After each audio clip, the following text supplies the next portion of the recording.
ఒక రకమైన ధైర్యాన్ని నింపాల్సిన అవసరం ఎంతైనా ఉందని ఈ ఉద్యోగ దినోత్సవం ఆ పనే చేస్తున్నారు రామకృష్ణ గారు.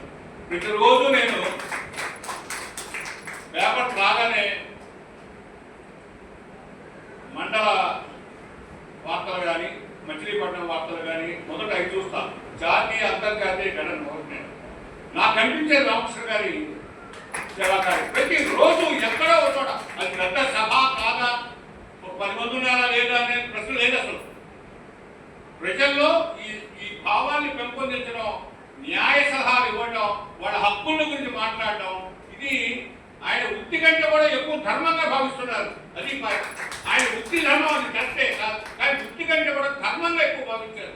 అందుకే ఆయన చాలా మందిని న్యాయ సేవాధికార సంస్థ కార్యదర్శులు ఉంటారు, చాలా క్షమించాలి, కానీ ప్రతిరోజు ఎక్కడో ఒక చోట కనిపిస్తుంటారు. నాకు అనిపిస్తుంది, అబ్బా ఈ ప్రక్కన వెళ్తే నేను చక్కగా అన్ని కార్యక్రమాలకు పాల్గొనవచ్చు కదా అనిపిస్తుంటుంది నిజంగా. అటువంటి రామకృష్ణ గారి వాడి మన ఆశ్రమానికి రావడం, ఇక్కడ మన అందరి ముందు తన మంచి మాటలు నాకు చెప్పబోవడం చాలా సంతోషం. సుశీల గారు మంచి కార్యక్రమాన్ని ఏర్పాటు చేశారు. మరి ఆమె ఈ